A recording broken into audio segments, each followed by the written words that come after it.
Assalamualaikum warahmatullahi wabarakatuh. Perkenalkan, nama saya Muhammad Ian Fajaran Hamid dengan NIM 2302095022 dari kelas P3. Jadi di sini saya akan menjelaskan tentang tugas struktur data, yaitu sorting. Jadi tugasnya itu ada dua, sorting objek 1 dan juga lexicographical compare. Jadi di sini saya sudah menyiapkan 3 kelas Java kelas. Ada Java kelas mahasiswa, data array, dan juga data array app. Mungkin saya jelaskan dulu yang pertama, yaitu kelas mahasiswa. Jadi kelas mahasiswa itu ini digunakan untuk membuat objek mahasiswa. Setiap objek akan menyimpan nama dan juga NIM dari seorang mahasiswa. Dan selanjutnya adalah atribut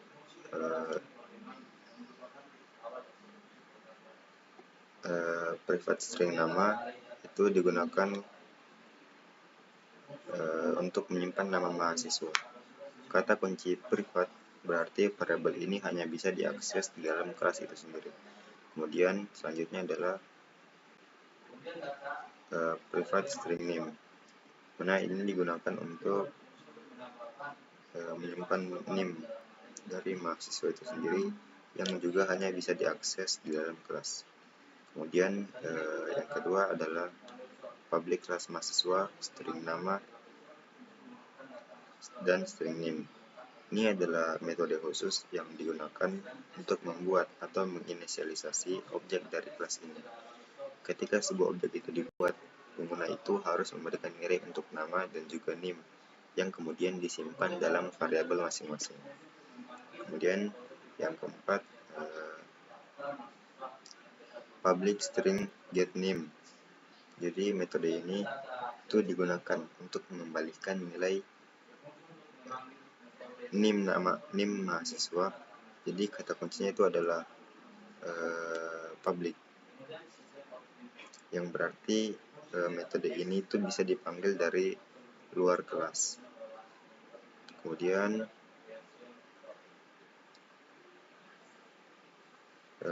public void display. Jadi public void display ini adalah metode juga untuk mencetak nama dan juga NIM mahasiswa ke layar. Jadi ini adalah cara untuk yang mudah untuk menampilkan data mahasiswa dalam format nama dan juga NIM. Jadi secara keseluruhan kelas mahasiswa ini digunakan untuk menyimpan data mahasiswa serta menyediakan cara untuk menampilkan atau mendapatkan informasi tersebut. Kemudian selanjutnya itu yang akan saya jelaskan adalah data array. Mungkin langsung saja saya jelaskan bahwa langsung ke atribut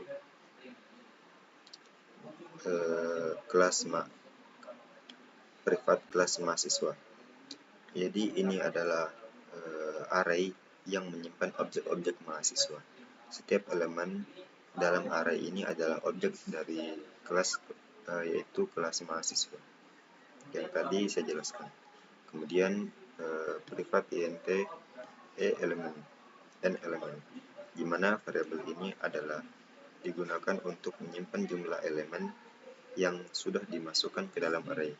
Ini juga menunjukkan posisi kosong berikutnya dalam array. Oke, selanjutnya adalah public data array int max. Jadi metode ini itu digunakan untuk menginisialisasi array R dengan ukuran yang max, yang menentukan berapa banyak objek mahasiswa yang dapat disimpan. N elemen ini diinisialisasi menjadi 0 karena pada awalnya belum ada data mahasiswa yang dimasukkan, begitu. Kemudian selanjutnya adalah metode insert. Jadi metode ini itu digunakan untuk menambahkan objek mahasiswa baru ke dalam array. Jadi setiap kali metode ini dipanggil, nama dan juga NIM akan disimpan dalam objek. Objeknya itu adalah ini, kelas mahasiswa. yang kemudian itu akan ditempatkan di array pada posisi n elemen. Kemudian n elemen ini akan ditambah 1. Selanjutnya adalah metode bubble sort. Jadi ini adalah implementasi dari algoritma bubble sort yang mengurutkan data mahasiswa itu berdasarkan NIM-nya secara ascending atau dari kecil ke besar. Setiap iterasi itu membandingkan dua elemen bersebelahan dan menukarnya jika elemen pertama itu lebih besar dari yang kedua. Kemudian metode selection sort. Jadi metode selection sort ini adalah implementasi juga dari algoritma selection sort yang juga mengurutkan data mahasiswa berdasarkan NIM-nya. Algoritma ini mencari nilai NIM terkecil di setiap iterasi dan menukarnya dengan elemen di posisi awal iterasi. Next, selanjutnya adalah metode swap void. Jadi metode ini adalah digunakan untuk menukar posisi dua elemen array. Nah, ini diperlukan oleh algoritma bubble sort dan juga selection sort tadi ketika menemukan dua elemen yang perlu kita tukar. Dan yang terakhir itu adalah metode display array. Jadi metode ini digunakan untuk menampilkan semua data mahasiswa yang ada dalam array. Metode display dari objek kelas mahasiswa itu akan dipanggil untuk setiap elemen array. Nah, dan selanjutnya kelas yang terakhir adalah data array up. Jadi pada data array up ini langsung saja mungkin data array up itu di sini itu sebuah objek data array akan dibuat dengan kapasitas 6 elemen saja, yang berarti array itu hanya dapat menampung 6 data mahasiswa. Ini 6 data mahasiswa. Kemudian data array insert. Jadi data array insert ini digunakan untuk memasukkan nama dan juga NIM ke dalam array. Contohnya itu data insert array Muhammad N. Fajar Hamid, NIM-nya 2302095022. Jadi proses insert ini dilakukan itu 6 kali, sehingga semua data mahasiswa itu dimasukkan ke dalam array. Nah, selanjutnya adalah sistem out print in sebelum diurutkan. Jadi data mahasiswa itu ditampilkan sesuai urutan ketika dimasukkan, tanpa urutan tertentu. Nah, selanjutnya adalah data array bubble sort. Itu adalah metode yang digunakan untuk mengurutkan data mahasiswa berdasarkan NIM-nya. Jadi kode ini menunjukkan bahwa bubble sort itu aktif, tetapi selection sort-nya itu tersedia sebagai alternatif. Nah, dan terakhir adalah sistem out dan in setelah diurutkan. Jadi setelah sorting itu selesai, data mahasiswa itu tampilkan kembali. Kali ini sudah diurutkan berdasarkan NIM-nya. Nah, jadi secara keseluruhan ini, program ini adalah mengilustrasikan bagaimana kita mengelola, menyimpan, dan juga mengurutkan data mahasiswa menggunakan array di Java, serta menggunakan algoritma sorting untuk menata data sesuai NIM. Jadi untuk outputnya itu sebagai berikut.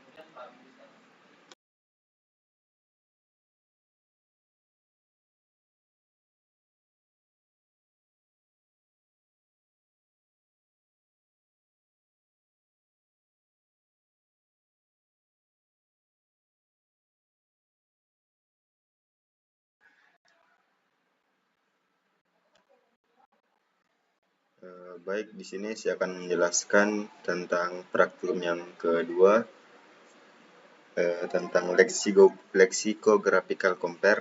Jadi di sini saya sudah menyiapkan 3 kelasnya, yaitu kelas mahasiswa, kelas data array, dan juga kelas data array up. Di sini saya akan menjelaskan dulu kelas mahasiswa. Kelas yang pertama yaitu private string name. Di private string name ini adalah variabel untuk menyimpan NIM dari mahasiswa. Atribut ini diatur sebagai private, sehingga hanya bisa diatur dan bisa diakses melalui metode di dalam kelasnya saja. Kemudian private string name begitu juga menggunakan private, begitu juga dengan private string asal. Nah, yang kedua itu adalah public class mahasiswa, string name, string nama, dan juga string asal, di mana ini digunakan untuk membuat objek mahasiswa dengan NIM, nama, dan juga asal tertentu. Ketika sebuah objek itu dibuat, 3 parameter ini yaitu NIM, string nama, dan juga string asal itu akan diinisialisasikan. Gitu. Kemudian yang ketiga adalah metode getName, getNama, dan juga getAsal ini. Jadi untuk yang pertama itu adalah getName, di mana metode ini digunakan untuk mengembalikan nilai mahasiswa. Karena metode ini bersifat publik, maka bisa dipanggil dari luar kelas untuk mendapatkan NIM tersebut. Nah, begitu juga dengan string getNama, itu digunakan untuk memanggil dari luar kelas, dan begitu pula dari getAsal. Yang terakhir itu adalah public void display, seperti yang tadi di praktikum yang pertama itu digunakan untuk menampilkan informasi mahasiswa dengan NIM, nama, dan juga asal mereka. Nah, ini mempermudah kita untuk melihat informasi mahasiswa di terminal ataupun konsol.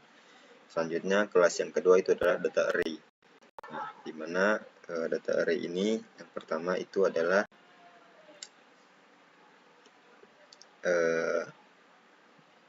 private class mahasiswa.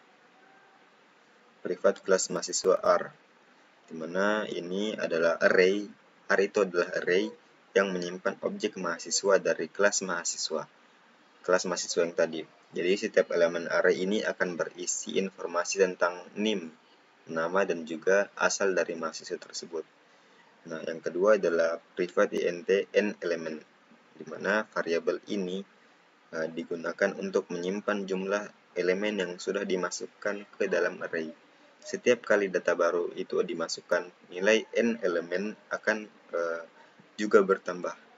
Nah, yang kedua adalah public data array int max.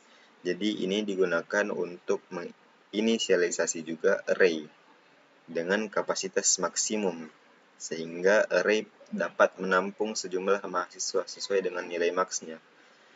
Pada awalnya itu kita menggunakan n elemen itu diinisialisasikan dengan 0 saja.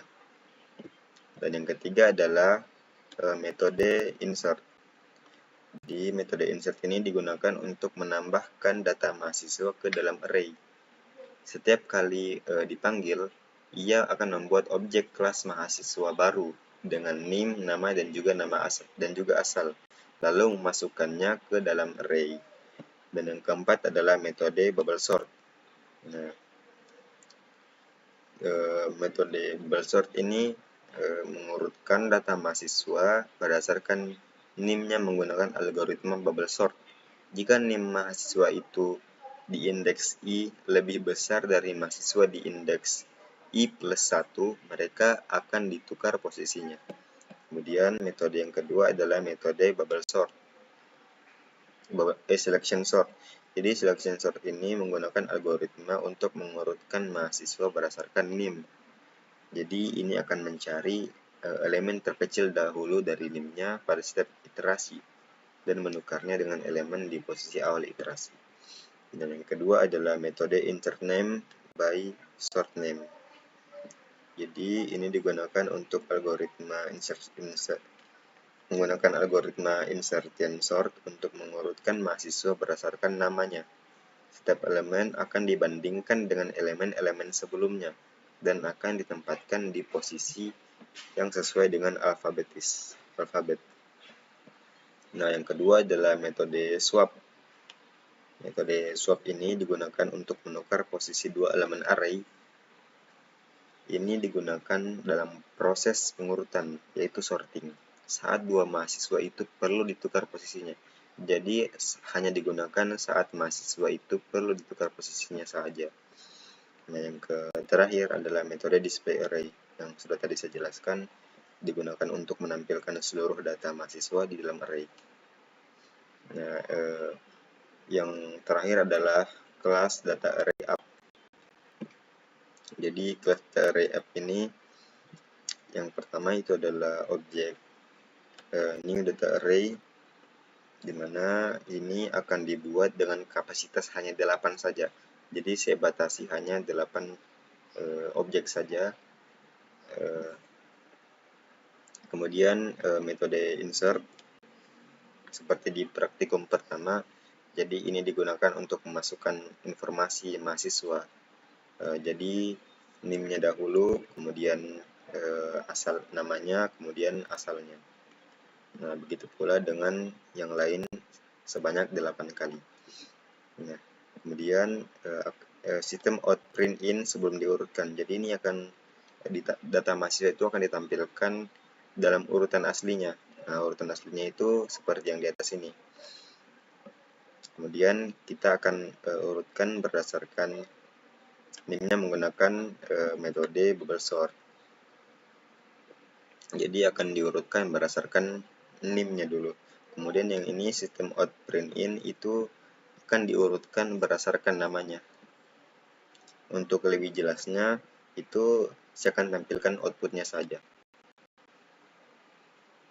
Nah, jadi ini adalah data mahasiswa itu sebelum diurutkan, masih acak-acakan lah. Kemudian ini data mahasiswa setelah diurutkan berdasarkan NIM-nya. Dan yang ketiga itu data mahasiswa itu diurutkan berdasarkan asal namanya.